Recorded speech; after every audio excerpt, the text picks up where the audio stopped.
Yo, people, welcome back to DR Sports. Welcome back, your FA Cup fourth round preview. I'm joined by Nicky in the building. How you doing, bro? Good, man. You good? I'm good. I'm not in this competition. I'm not gonna lie. So it's only you here sitting here still in the competition. I'm already out, so I'm just reluctantly. Yeah. So I'm just kind of observing, enjoying the matches, and just I have no horse in this race whatsoever. Yeah. You yourself, you confident about the FA Cup? You maybe could snag that? No, I'm not confident that we can win it. I mean, we're in a pretty dire position at the minute, and but I'd like to go. I love the FA Cup, Matisse. Yeah, I think it's a competition that's lost its magic a little bit over the years. But you know, as a fan of a team that hasn't won a trophy for 42 years, 43 years nearly. Yeah, I would take it all day long, mate. I think love it. It's disrespected, isn't it? Still to this day. So, yeah. I think so. I think now though, I'm seeing Manchester United obviously almost go to the Carabao Cup final. I think when clubs go for a little bit of a trophy drought, they're starting to respect these cup competitions a lot more than they previously I'll tell you did. what, mate. Newcastle, talking about the Carabao Cup, they're gonna want to really. Because I think they're out the FA Cup as well, aren't they? They got knocked out the last round. May have, and then they've got the second leg against Southampton. They're only 1-0 up. Yeah, but they go through. You know, that Carabao Cup for them that's how Man City started their dominance. If they get to Wembley, the amount of fans they're going to bring there is going to be insane. It's going to be crazy. Yeah. So let's start off with Manchester City versus Arsenal on Friday. That's the biggest one for sure out of all of these fixtures. Of course, yeah. It's kind of like our trailer, isn't it, for the Premier League, because we haven't seen these two face off yet, actually. No. Yeah, it's a little bit of a preview of what we've got to come.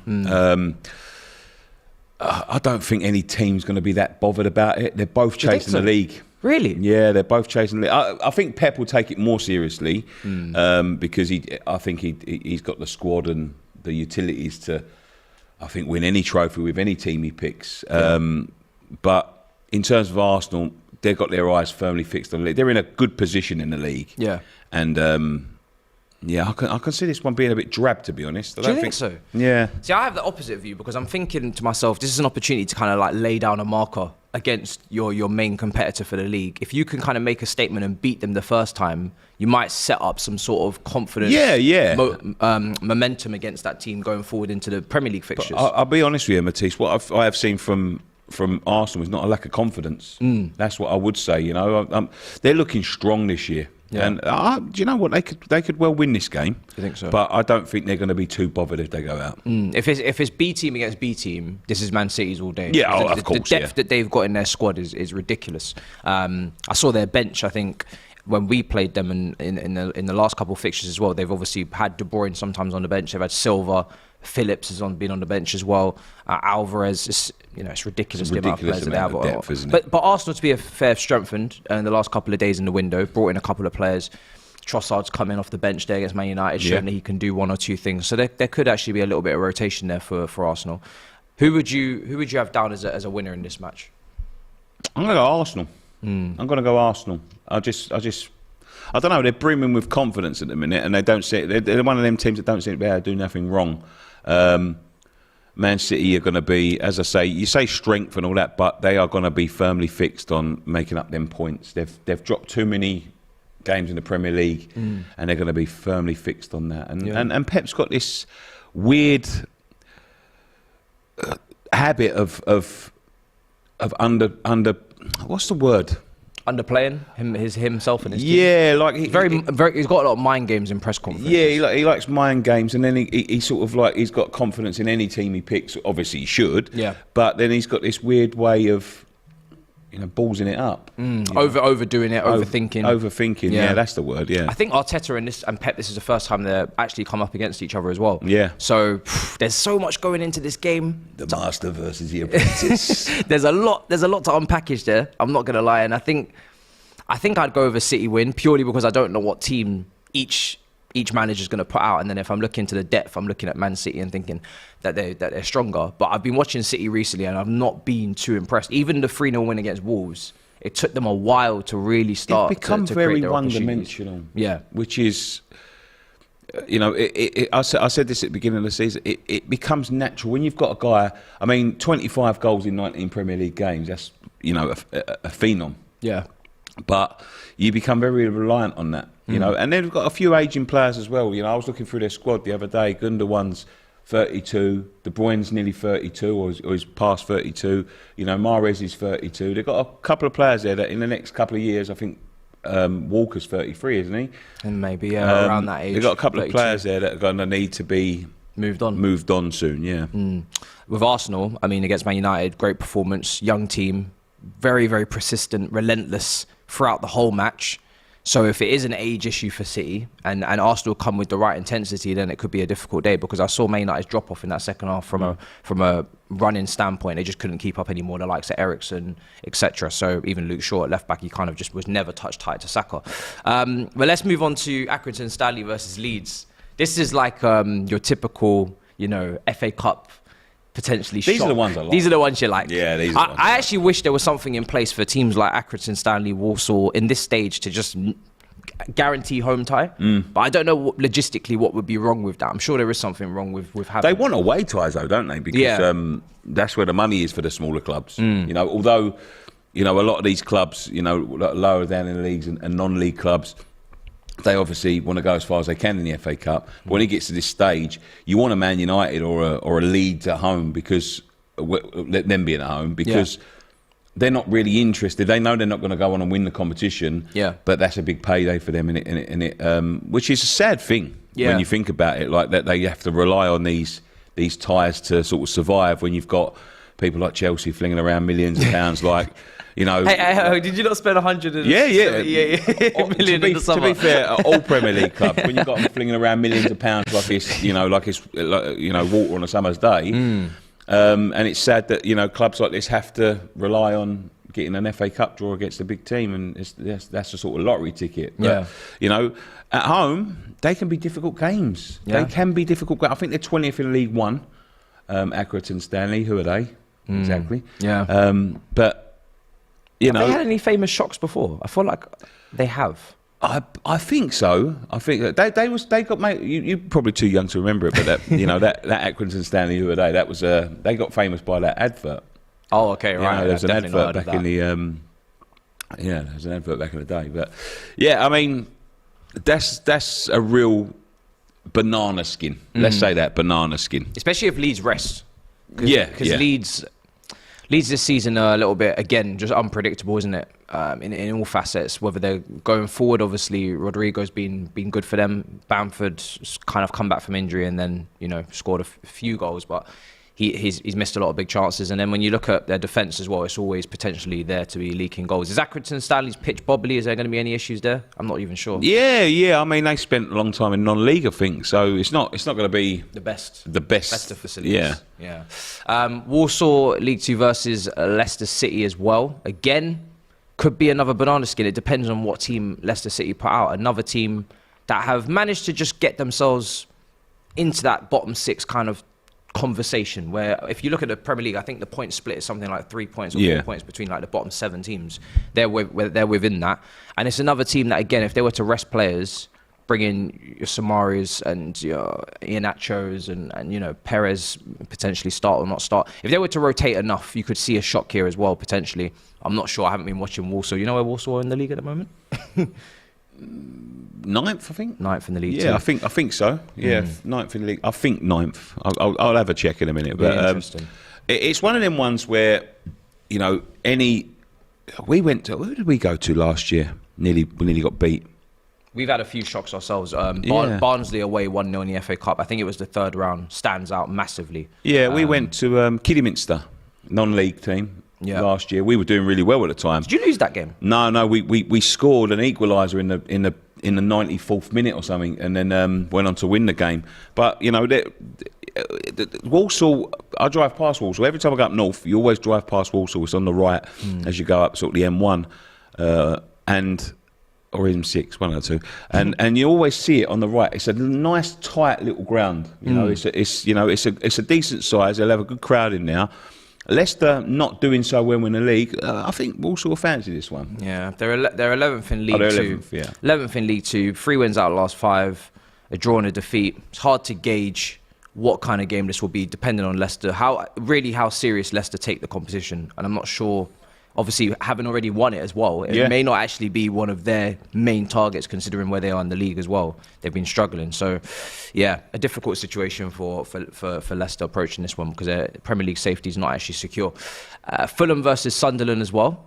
Good to see Sunderland back in. Yeah, they're back in the conversations. Yeah, because it's been a while. I think Sunderland at the moment just kind of sitting in and around outside the playoffs in the Championship, and I kind of missed that rivalry with Newcastle. You go back to even the Darren Bent balloon against Liverpool in the Premier League. Yeah. They've had some good players over the years, and then Fulham have an amazing season so far. Amazing. Brilliant. They've been one of probably the shock teams in the Premier League. Yeah, they've been brilliant. Full of everything, really. Yeah, they've shocked a lot of people. They shocked me. I had them as one of my sort of bankers to go down. But they've had a fantastic. Even the other night when they played Spurs, I think that was all over Spurs. Although they lost the game 1-0. They really, asserted their dominance into Spurs. Spurs got a quality goal, but they've been impressive. But Sunderland. On their way back up, you never know, do you? The thing is with Fulham is I watched them against Tottenham as well. The first half they were in it, but once they got to the final third, they didn't really have that cutting edge, which is surprising because Mitrovic was up there. And any time at the moment you get the ball into Mitrovic, you leave yourself with half a chance because this guy is in insane form this season. He's definitely exceeded my expectations. I remember when we were doing predictions at the start of the season, you were actually saying Jesus wouldn't score too many goals. And now that he's out injured and he's missing quite a few games, and even that is before his finishing was quite skeptical as well. But Mitrovic is. What did you expect Mitrovic to have the kind of season that he's having? Because he's been brilliant. Listen, he's one of them players, isn't he? He's been in the Premier League a couple of times, not quite done it. To the level that he's doing it now. He's always been a decent goal scorer with a decent goal return. But then when he was going down to the Championship, he was hitting 30, 35, 40 goals, Yeah. And so he's definitely someone that knows where the net is. And yeah, I thought he'd have a decent season. But then I thought Fulham wouldn't have a good season. Yeah. So. Fulham are literally banging on Champions League door at the moment. Yeah, they're going. I'm taking a look at the Championship table as well because Sunderland are 9th. With 41 points, but there's only 4 points. Look at this between 3rd and 9th is one win, and if they all lose, they can go up to 3rd. Yeah, it's crazy. The Championship is actually insane, and it's the teams that are the highest in that race that you're talking about for 3rd that are actually in the worst form. And you look at Sunderland, 3 wins out of the last 5 games, 1 draw, 1 defeat. West Brom on 41 points, 4 wins out of the last 5 as well, 41 points. Like I said, there's only 3 points separating them and Watford. Millwall could go 3rd. Look, 42 points with a game in hand. It's just insane. The Championship is always a league that just ceases to amaze every single time. I mean, the amount of competition there are for places for that playoffs is just insane. Yeah. Southampton versus Blackpool as well, up next. Southampton... They're such a weird team to kind of analyse because at one moment you think that they're relying upon James Ward-Prowse for the set pieces, which in some senses they are pretty heavily reliant on him. But then in other senses as well, they can perform like they did against Man City and win 2-0 and play really, really well, back to front, very technical team, young team as well. But then we see where they are in the Premier League, and it doesn't stack up. So what have you made of Southampton, and I guess what do you expect from them? A poor team. You think they're really poor team. They are poor. We're poor. West Ham are poor, but they are poor. They've got one jewel in the crown. If something happens to him, they are doomed. They are doomed. It's true, but I don't know. Yeah, a bit of fight in them, maybe. If they want to get stuck in, but this definitely isn't going to be a game that they're going to be 100% focusing on. But I don't know how good Blackpool are. So odd game. Blackpool are 2nd from bottom. No, there you go. They're going to be the same then. They're going to be the same. So, it's. I expect Southampton to win that one. Yeah, they're 2nd from bottom in the Championship. Looks like they're having a torrid season. I'm still remembering the days of Ian Holloway in the Premier League. Who was in that team? You had Charlie Adam, DJ Campbell. Yeah, the likes of those. That was the peak of Blackpool that I'd seen then. And then obviously we're looking at them now, and they're potentially going to go down to League One. And Southampton, like we said, 4 defeats out of the last 5, struggling. That performance against Man City was very impressive, But when I take a look at their team, I do think there's a lack of real individual brilliance outside of James Ward-Prowse. It seems like a team that everybody has to be on song. If a few players are not really on it that day, the whole thing seems to crumble. Obviously, they got a new manager in there as well, so it'll be interesting to see if they can get out of it. But the relegation fight as well is so tight in both these leagues. Yeah. Blackpool, 26 points in the Championship, just 3 points away from safety, and then the same in the Premier League. We've already spoken about it before. But there's only a few points in it as well. Would you expect Southampton to get relegated, or do you think they can get out of it? Because it's only. Of course, they can get out of it because look, I've been saying they're a really poor team. Look at us, 18 points. You know, it's 3 points. It's 3 points between 14th and last. But you know, they are poor. They are a poor team. Yeah.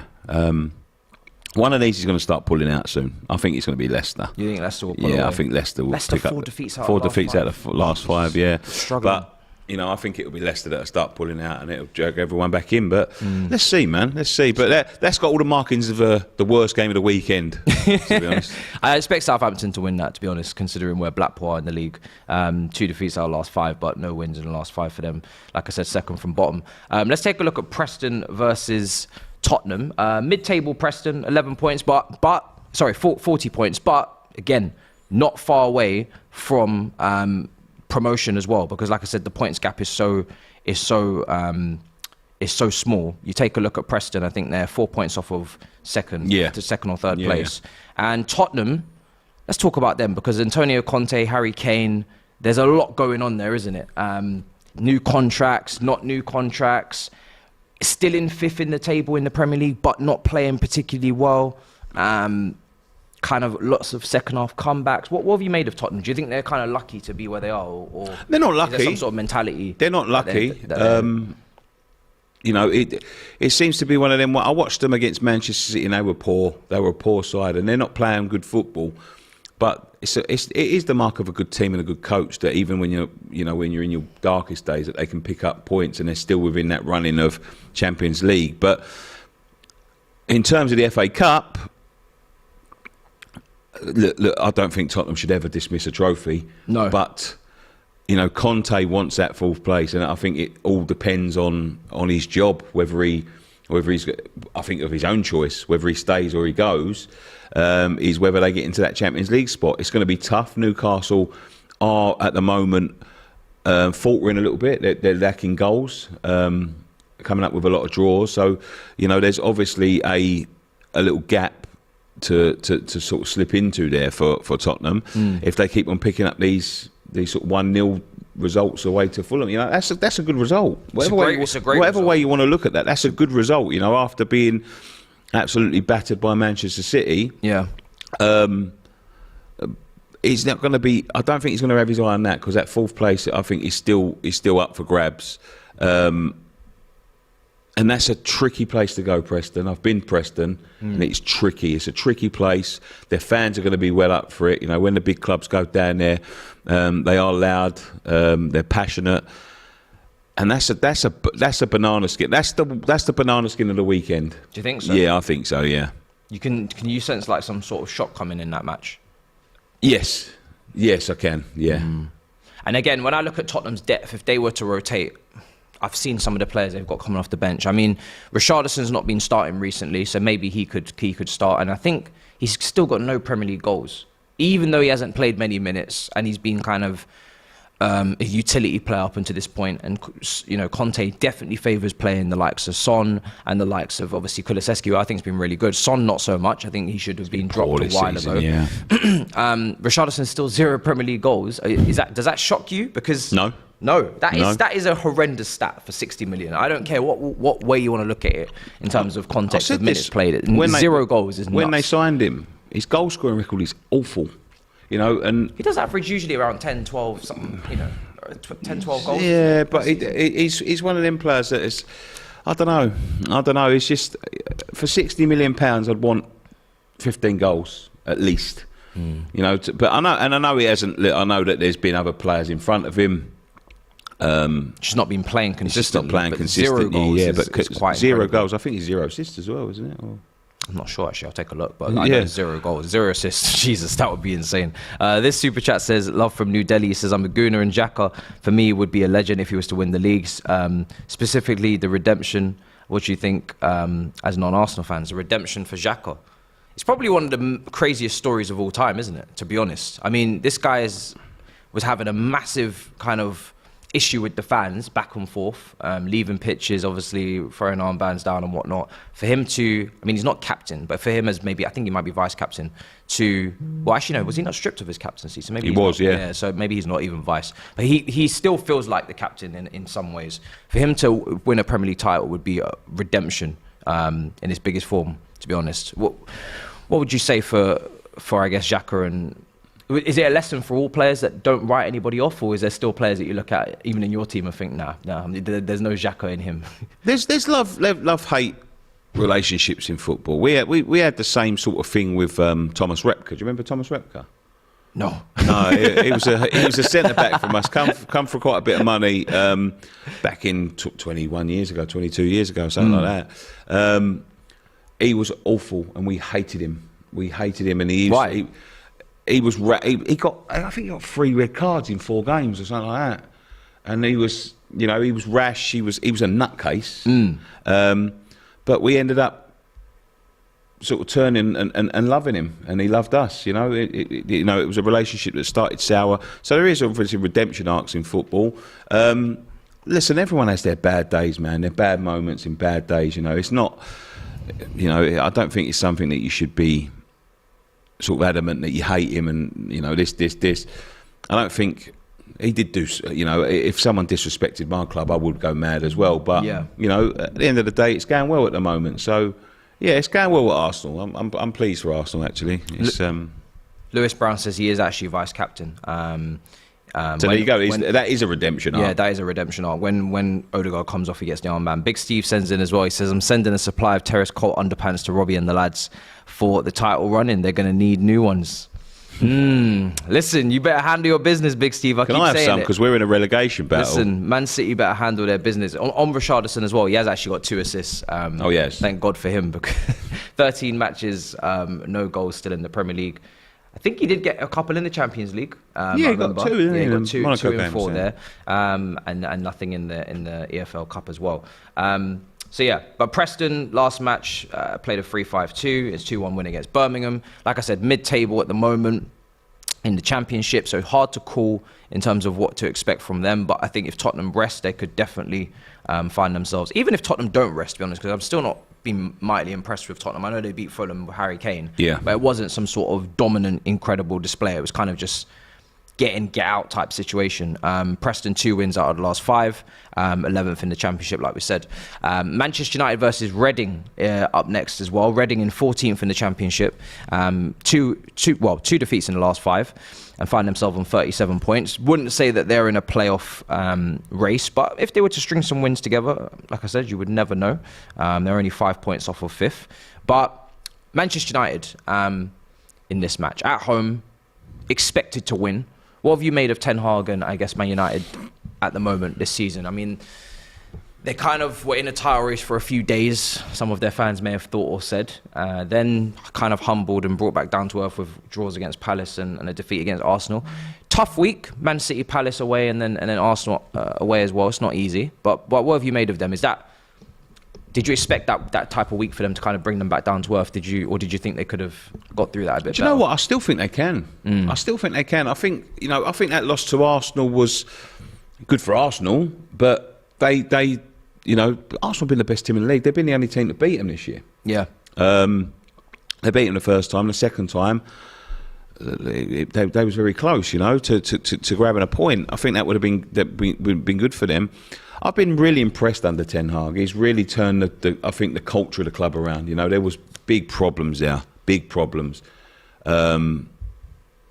and he's done really well. I question whether he'd had the fortitude, but what was most important is to get players like Rashford playing well. Rashford is on his day a world class. Last night, did you see it? Oh my goodness! The one against Arsenal was, I think, was world class. Nutmeg, like through the legs and then in the bottom corner. Yeah, and getting him playing well is key, because he is a potentially world-class player that's, been for a bad run of form, and they was talking about selling him to us at one point. Yeah. And it just goes to show, with the right nurture, with the right attitudes in the changing room, I think he's got a lot rid of all the toxicity in the changing room, and I think they've got a good future, Man United. They're going to go back to being the Man United that they were. Whether they're going to be able to keep up with the likes of Newcastle and City, however, is a different question, because I think they'll be, with the money they've got, they'll be miles ahead. Especially if Newcastle win a trophy this year. I think it's... They could potentially play each other in the final. That Carabao Cup. That would be a massive opportunity for Newcastle there, but I'd still probably make Man United favourites. I watched him last night against Nottingham Forest. Pretty routine win. Weghorst with the second as well. He's got on the goal scoring sheet for the first time. Anthony, still not looking quite like a... I like him, though.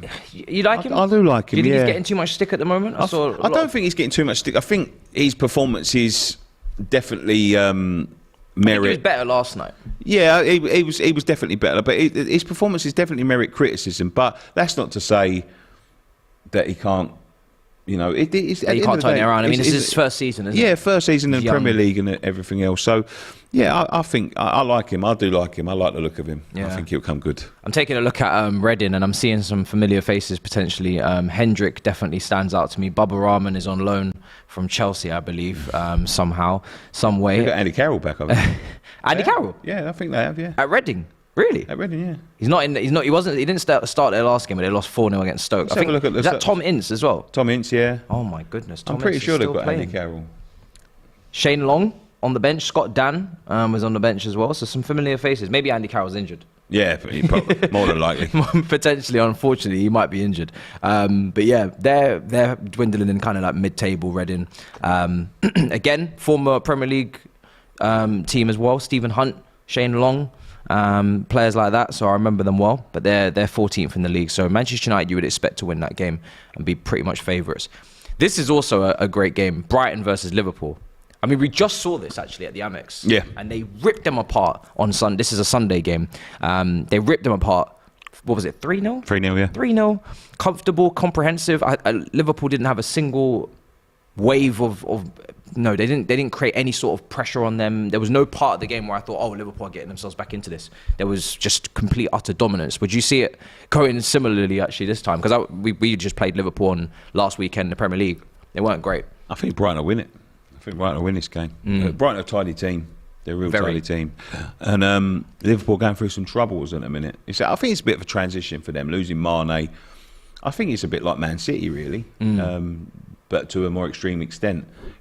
Man City sold Jesus and Sterling, who were key figures in there. But, Mane was such a big way of the way Liverpool played.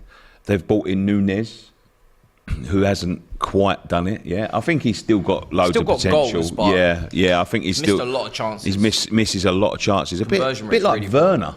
When he was at Chelsea, just gets in the right positions, but then finds a way to causes a lot of havoc. Yes, but his conversion rate is like I saw his conversion rate was like 6.8% or something. Haaland's is 25%. Yeah, it's crazy, but there's a lot of potential there for him. So I think they'll take this as a bit of a transition season. I don't think they're going to panic too much, but I can't see them winning that game on Sunday. I think Brighton are going to be too strong for them, which is crazy to say because you would never have thought that. No, you a year never ago. thought you would have said that, but like.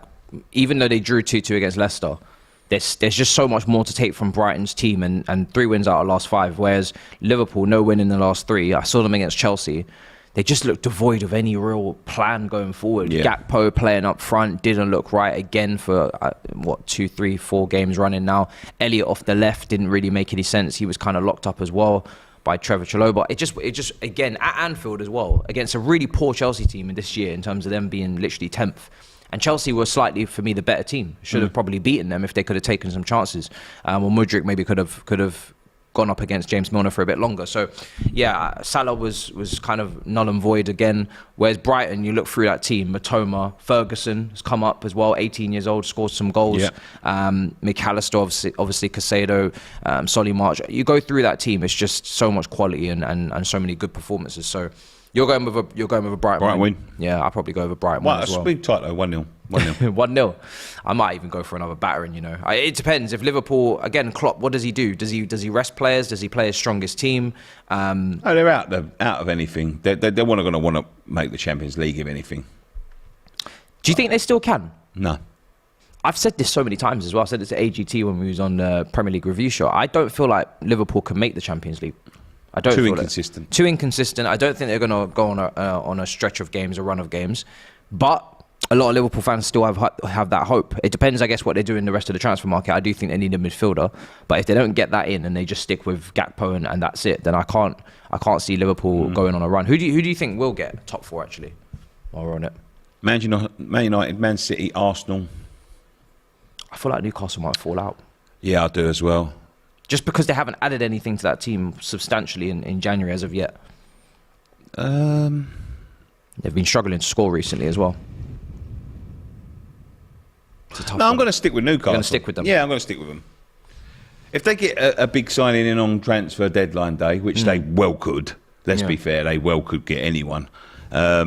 I still think they're going to stick it out. Yeah, the team behind them in Tottenham is not something to be backing or very excited about. I'm just wondering if like a Brighton, Brentford or Fulham could maybe... No, I don't Can you imagine though? It would be insane if they could. It'd be crazy, wouldn't it? Yeah, those 3 teams are playing, you could say, better than some of the teams above them, like a Tottenham at this moment in time. So yeah, that's the fixtures there for the FA Cup in the 4th round. Hopefully there's one on Monday as well. Is there? Yeah, there's a Monday game. Oh. I don't know who's playing. It's some little Cockney team down in East London. We're going to Derby. You're going to Derby? Yeah, we're going to Derby. Wow. Yeah. Robbie Savage's 07. We're going to go to Pride Park on Monday. That's a late kick-off. I'll be there, mate. I'm going. You're going to be going? Yeah. Late kick-off at Derby. Confident? It's got all the traits makings of a banana skin. Let me take a look. Look, we're terrible at the minute. We're a bad team. Even though that win on Saturday, we was bad. Derby are going to smell blood. If they want to win this game, the game's there. More injuries for us, which is killer. It's killer. Zuma, isn't it? Zuma out for a month. Ings out for a month. Skamaka out for a month. You know, big names. Ings, yeah, you just signed Ings. And he come on for 10 minutes and going to spend 4 weeks on the sidelines. So you did sign an injury-prone player to replace a to be fair, his injury record ain't as bad as you think. What, Ings? Is it not? No, I think he missed 7 games in the last couple of years. Okay. Yeah, it's not as bad as you think. But he's one of them players I think like rumours. You always think's out. But, you know, he's had that couple of years of injuries. He's had a couple of sort of nasty little niggly injuries, but it's not as bad as you would think. But yeah, we're going to be missing it. That's just the West Ham way. It's just how you guys roll. Yeah. Derby County 4th in League One, 5 wins in the last 5. Yeah. Good form. In great form. Good form against poor form. Good form in one league against poor form in a Premier League always looks to be But you know what? I hope we win this game. You've got depth now, this squad. So there isn't as much excuse as I would have said last year, where you was going for Europa League and it was a thin squad and Antonio had to play every game. Now you look at your squad and you think, okay, it's Emerson versus Cresswell. You've got Aguerd who's come in now. Zuma's out, but you've got Ogbonna. You've got quite a few players. If we can get into it, the thing is, right, I said about are we going to win the FA Cup? I said no at the beginning, right? Now, if you look at this FA Cup lineup now, yeah, Manchester United are in great form, but a lot of big teams are playing big teams. You know, Manchester United or Arsenal are going to go out. Man City or Arsenal. Man City or Arsenal are going to go out. That leaves Man City or Arsenal, which are going to be the favourites. Man United. Liverpool could go out. Liverpool could go out. Chelsea already out. That's an all Premier League tie there. Yeah. You know, I think there's going to be a shock in one of them games with the Tottenham or the Leicester. Yeah. Possibly Southampton, possibly us. I think it leaves clubs like Brighton and West Ham and Fulham, you know, a great opportunity to go, you know, to the final of this competition. So, yeah, I hope we win it, but I don't know whether we can. I don't know whether we can. Yeah, when you put it like that, it's actually true, isn't it? There could be some big teams out already in only the 4th round, and then next thing you know, you do have a chance. You do have a road to Wembley, and Wembley's in the semi-final, so Wembley's a little bit earlier than it is in the Carabao Cup. The priority for Arsenal has to be the league and the Europa League. Come on, you Gunners! That super chat. Do you think Arsenal should start prioritising competitions, or do you think same again? Because it is difficult, isn't it, to go between prioritising and just confidence and just momentum and winning. They've got a tough tie.